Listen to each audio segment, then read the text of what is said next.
वर्तमान जो केंद्र की सरकार है वो तो विकलांग है। यहाँ चिराग पासवान जी अलग मोर्चा खोले हुए थे, जीतन राम मांझी अलग खोले हुए थे। जीत तो हुई ना चिराग जी की। नहीं, ये जीत आप नहीं कह सकते हैं, इसको बहुत बड़ी हार आप कहेंगे।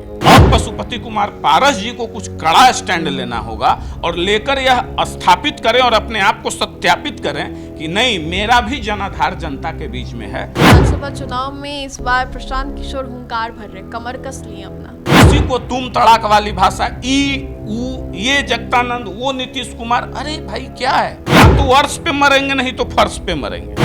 घमंड दिखता है बातों में। ठोक कर कहेंगे जब चुनाव कराना है करा लो भाई, सरकार मेरी बनेगी, हम ये कहेंगे। बीजेपी है ना, फिर पैर पकड़ लेगी, कह रहे भाई आ जाइए, हमसे गलती हो गई। उसका तो यही चरित्र है।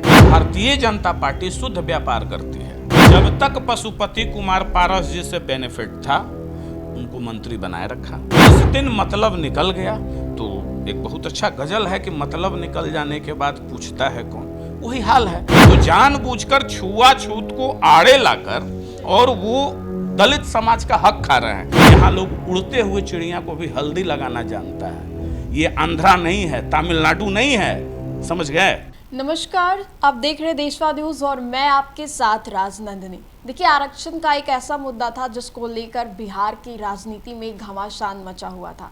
कहीं ना कहीं इसको लेकर एनडीए में ही जो लोग थे उन्हें आमने सामने आना पड़ा। मैं बात कर रही हूँ चिराग पासवान की और जीतन राम मांझी की।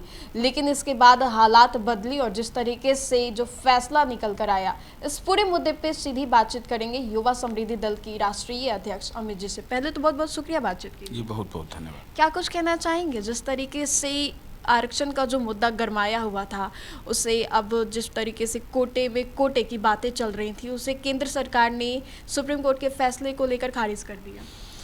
देखिए, सबसे महत्वपूर्ण चीज़ इसमें यह है कि सुप्रीम कोर्ट ने जो आदेश दिया था वो जनहित में आदेश था, समाज हित में आदेश था। उनके हित में आदेश था जो आरक्षण जिनको सही मायने में, जिनके लिए परिकल्पना की गई थी संविधान में। लेकिन वर्तमान जो केंद्र की सरकार है वो तो विकलांग है। विकलांग है तो भाई नेचुरली है ना, अपने पैर पे तो खड़ी नहीं है। वो तो इधर चंद्रबाबू नायडू और आदरणीय मुख्यमंत्री श्री नीतीश कुमार जी के सपोर्ट से चल रही है। तो अब वो डेयरिंग फैसला जो होता है ना, वो सरकार को करना चाहिए, लेकिन अब नहीं कर रहे हैं। तो सत्ता और कुर्सी सबसे ज़्यादा प्यारी है उन लोगों को।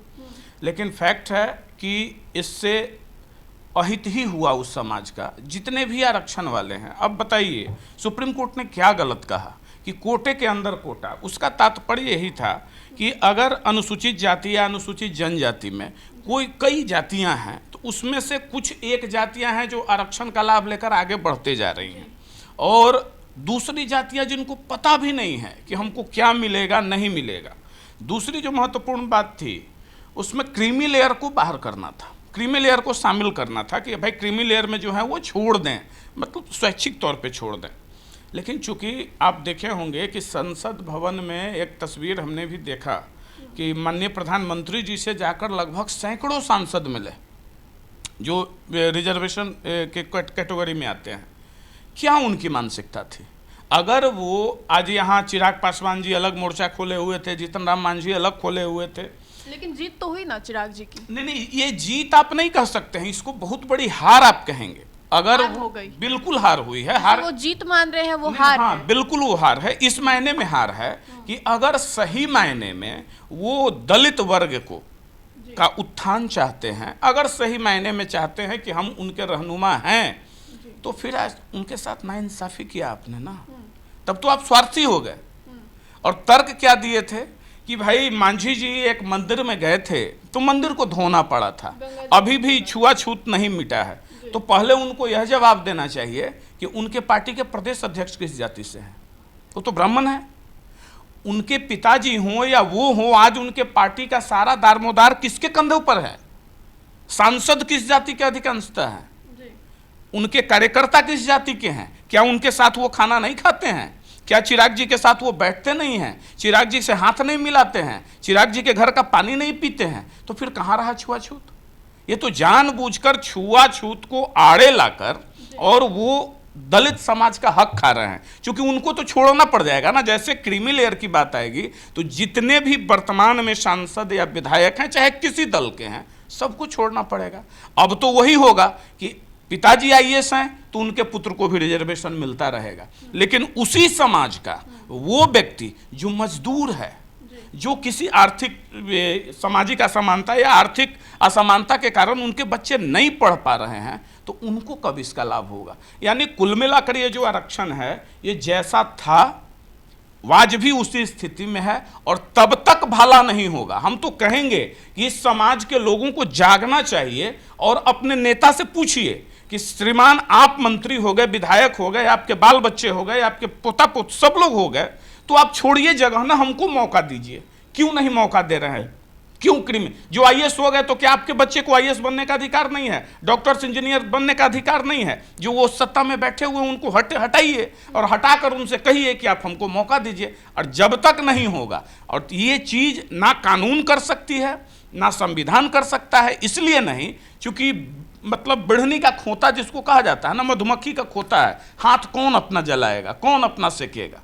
तो इसलिए ये चीज जनता को जागृत होकर करना चाहिए और करना होगा जनता को, तब उनको भला उनका भला होगा। उपचुनाव होने वाले हैं, एक सीट जो कि काफ़ी हॉट सीट बना हुआ है, जिससे एलजेपी भी अपने उम्मीदवार को उतारने की बातें कर रही थी। मैं बात कर रही हूँ तरारी सीट की। अच्छा। वहाँ पर अब एनडीए ने भी तय कर दिया है। अब क्या लग रहा है कि जिस सीट के लिए काफ़ी ज़्यादा माथापेची हुई, अब एनडीए उस सीट पर कब्जा जमा ली है। अब देखिए, ये एनडीए का आंतरिक मामला है। अब वो उपचुनाव कोई बहुत महत्वपूर्ण चुनाव है नहीं, 6 महीना साल भर के लिए बनना है। अब जनता चूंकि वहाँ से शायद माले जीती हुई थी पहले, तो समीकरण उस समय था कि आदरणीय मुख्यमंत्री जी उधर थे, आज वो इधर हैं, तो जनता क्या तय करती है। इन चुनावों का बहुत महत्व नहीं है, महत्व है 25 के चुनाव का, जो जनता निर्णय करे। लेकिन महत्व है, जिस तरीके से बात करें पशुपति पारस की, लोकसभा चुनाव के दौरान उम्मीद थी एनडीए की ओर से, उन्हें कुछ नहीं दिया गया, समर्थन था उनका, और लेकिन अब विधानसभा भी आने वाले हैं, उपचुनाव भी है, तो कहीं ना कहीं अगर पशुपति पारस इंडर्स कर रहे हैं इस मामले में, तो स्ट्रॉन्ग पॉइंट। देखिए, बात ऐसी है कि एनडीए में जो लोगों को दे रहा है उसका नाम भारतीय जनता पार्टी है, और भारतीय जनता पार्टी शुद्ध व्यापार करती है, शुद्ध व्यापार करती है। जब तक पशुपति कुमार पारस जी से बेनिफिट था, उनको मंत्री बनाए रखा। जिस दिन मतलब निकल गया, तो एक बहुत अच्छा गजल है कि मतलब निकल जाने के बाद पूछता है कौन, वही हाल है। आज पशुपति कुमार पारस कुछ नहीं हो गए। चिराग जी को वो सारा सीट दे दिया गया, उनको यह घोषित कर दिया गया कि आप जनविहीन हैं, जनाधार विहीन हैं। तो अब पशुपति कुमार पारस जी को कुछ कड़ा स्टैंड लेना होगा और लेकर यह स्थापित करें और अपने आप को सत्यापित करें कि नहीं, मेरा भी जनाधार जनता के बीच में है। तो जनाधार जब होगा तो स्वतः फिर वो तो बीजेपी है ना, फिर पैर पकड़ लेगी, कह रहे भाई आ जाइए, हमसे गलती हो गई। उसका तो यही चरित्र है। फिर पारस जी स्ट्रांग हो जाएंगे, हाँ, बिल्कुल होंगे। देखिए, राजनीति में जनता मजबूत बनाती है। आज जो उनके साथ हुआ तो वो तो बड़ी गठबंधन धर्म का पालन किए, लेकिन आज उनको नहीं हुआ तो वो क्या निर्णय लेते हैं, उनके दल का मसला है, जो करें, लेकिन करना चाहिए। उपचुनाव होने वाले हैं, उसके बाद विधानसभा चुनाव होगा। विधानसभा चुनाव में इस बार प्रशांत किशोर हुंकार भर रहे, कमर कस लिए अपना। देखिए, कुछ बात आप जानिए, आप भी एक यूथ हैं, पत्रकारिता कर रही हैं। प्रशांत किशोर जी पर डे हर एक बात जो उनका आ रहा है ना, वो बदलते जा रहा है। कुछ बात उनकी ऐसी है जिसको आप अगर ये कीजिएगा, एग्जामिन कीजिएगा, तो एक सामान्य व्यक्ति उसको समझ सकता है। जिस दिन बापू सभागार में वो ये कर रहे थे, कॉन्फ्रेंस उनका था, उसके बाद वो बाहर निकले तो मीडिया को कहे कि देश की पहली पार्टी और पहली घटना ऐसी होगी जो 1 करोड़ सदस्यों के साथ यह पार्टी बनाई जाएगी। और दूसरे तरफ कहते हैं, विरोधाभास देखिएगा, या तो अर्श पे मरेंगे नहीं तो फर्श पे मरेंगे। अरे भाई, जब आपके पार्टी का 1 करोड़ सदस्य होगा तो फिर फर्श पे मरने की कहां आवश्यकता है। चूंकि पिछले विधानसभा चुनाव में, 2020 के चुनाव में 96 से 97 लाख वोट मिला राष्ट्रीय जनता दल को, तो वो 75 सीट जीती। और आपके पार्टी का 1 करोड़ तो सदस्य ही है, तो अगर एक एक वोट भी वो अपने जो सदस्य है वो दिलवा दिया, यानी आप 2 करोड़ वोट के मालिक हो गए, तब तो ऑलमोस्ट आप 150 सीट के मालिक हो गए ना। तो फिर फर्श पे मरने की कहां बात है। हम तो यह कहेंगे, अगर हमारे पास यह हो कि 1 करोड़ सदस्य है, तो ताल ठोक कर कहेंगे जब चुनाव कराना है करा लो भाई, सरकार मेरी बनेगी, हम ये कहेंगे। दूसरे तरफ अब उनका घमंड दिखता है बातों में, और उनकी जो भाषा है ना, उनसे आप ये आशा नहीं रख सकते थे, कोई नहीं रख सकता था। लेकिन किसी को तुम तड़ाक वाली भाषा, ई ऊ, ये जगतानंद, वो नीतीश कुमार, अरे भाई क्या है, आप क्यों नहीं देखते हैं? आप पॉलिटिकल स्ट्रेटजिस्ट हैं, क्या हैं, वो अलग की बात है। मतलब अब राजनीति में बात करना अच्छे से जरूरी है। बिल्कुल, राजनीति में अपना आज के समय में आप पढ़े लिखे हैं ना, तो सम्मानित भाषा के दायरे में रहते हुए उस भाषा का प्रयोग कहाँ नहीं कर रहे हैं। अब आप देखी थी ना, एक इंटरव्यू दे रहे थे एक चैनल को, कह रहे हैं कि ई जगतानंद का बड़न नहीं जानत। अरे जगतानंद सिंह के पुत्र जो हैं वो सांसद हैं, और वो शायद आपके उम्र के हैं, या हो सके आपसे बड़े ही होंगे, वो हैं आदरणीय मुख्यमंत्री श्री नीतीश कुमार जी। वो 3 में की 13 में, वाह रे वाह, 3 में की 13 में तो बिहार की जनता बेवकूफ है। बिहार की जनता को आप चैलेंज कर रहे हैं। और अब तो देख रहे हैं सोशल मीडिया पे कि अगर 20 सीट नीतीश कुमार जी जीत जाएंगे तो राजनीतिक ये संन्यास ले लेंगे। तो शायद संन्यास लेने की तैयारी कर लीजिए। हम लोग तो देख रहे हैं कि वोट किसके पास है और कौन जीतेगा। तो ठीक है, आपको राजनीतिक तौर पे लड़ाई लड़नी है, आप लड़िए, लेकिन भाषाई दरिद्र मत बन जाइए। ये हम लोगों से कोई आशा नहीं रखेगा। आप 21वीं सदी के हैं ना, पढ़े लिखे हैं, यूएन रिटर्न हैं, बड़े बड़े एजेंसीज के साथ काम किए हैं, और तब आपकी ये भाषाई मर्यादा। कुल मिलाकर मैं स्पष्ट कह दूं, आज लोगों को भले बुरा लगे जो प्रशांत जी को चाह रहे हैं, लेकिन वो कंप्लीट धोखा दे रहे हैं अपने वर्करों को। वर्कर्स तो हताश हो जाएगा। वो देख रहा है कि 1 करोड़ सदस्य के साथ भाई बन रहा है, और एक ही बार वोट कितना आता है, कितना लाख, वो तो सामने होगा ना। तो फिर उसके बाद वर्कर की क्या स्थिति होगी। और फिर कहते हैं एक इंटरव्यू में, अगर इस बार सफल नहीं हुए तो अगली बार हो जाएंगे। तो अगली बार क्या 5 करोड़ सदस्य के साथ बनाइएगा क्या सरकार? जब 1 करोड़ किसी का सदस्य ही होगा तो वो तो सरकार में आ जाएगा भाई, बचा कहाँ उसको नहीं आने से। तो कुल मिलाकर वो सिर्फ लोगों को दिग्भ्रमित करके एक हैवॉक क्रिएट करना चाहते हैं। तो ये बिहार है, यहाँ लोग उड़ते हुए चिड़िया को भी हल्दी लगाना जानता है। ये आंध्रा नहीं है, तमिलनाडु नहीं है, समझ गए। यहाँ क्या होता है, वो क्या कर सकते हैं, वो सोशल मीडिया के माध्यम से, मोबाइल के माध्यम से हिप्नोटाइज करते हैं इनडायरेक्टली।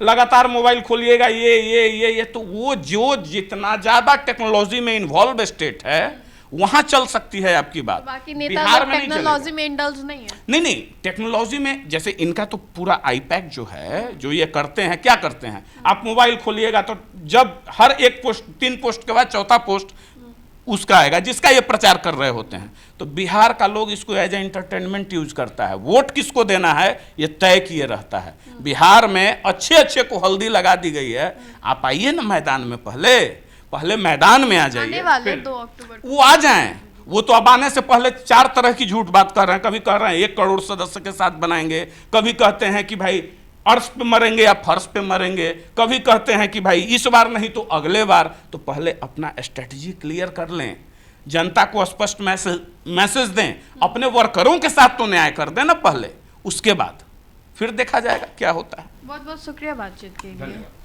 तो आपने साफ तौर पे सुना, 2 अक्टूबर को प्रशांत किशोर की पार्टी लॉन्च होने वाली है, लेकिन उससे पहले ही वो जिस तरीके से 2 अक्टूबर 2022 से लगातार पदयात्रा कर रहे हैं और कह रहे हैं कि इन तमाम गांवों को मैंने नापा है, जनता के बीच में जाकर उन्हें समझा है। देखना ये होगा कि विधानसभा चुनाव में प्रशांत किशोर कितने पावरफुल साबित होते हैं। फिलहाल इस अपडेट्स में इतना ही। बने रहिए हमारे साथ और देखते रहिए देशवानोस। धन्यवाद।